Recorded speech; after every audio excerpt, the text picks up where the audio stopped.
Go to Disneyland for the first time ever. I am so excited.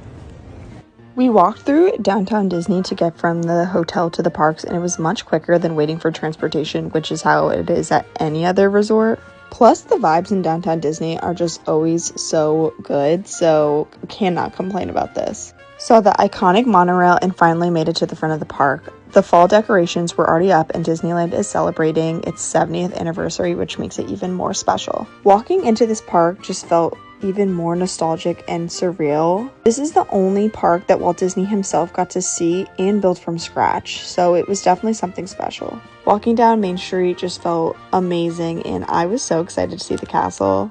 We picked up the 70th anniversary key, which was a fun collectible, and we got to go to each land. It's like a scavenger hunt, and you collect a pin at the end.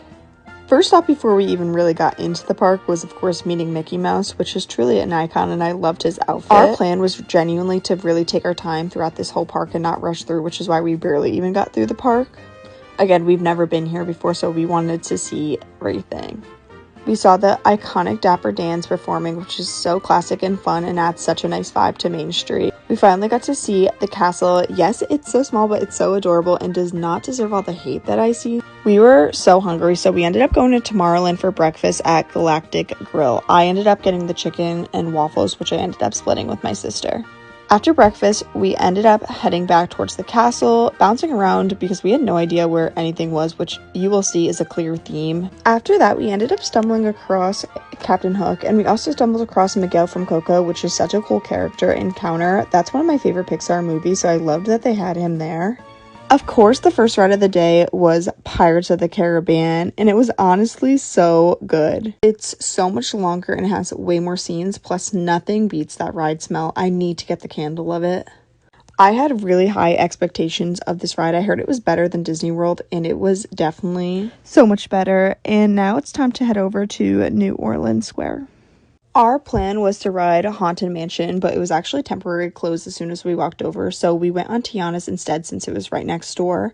It's basically the same ride at Disney World, but it's single seating and honestly moves a little bit faster, and we got completely soaked. Then we saw the iconic Pooh corner from afar heading to Galaxy's Edge, and of course Pooh was there.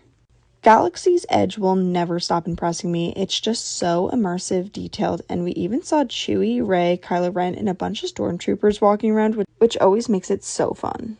We walked through Fantasyland, and it will never not be nostalgia. The energy there is just so unmatched. We walked past Small World, and the queue is completely outdoors.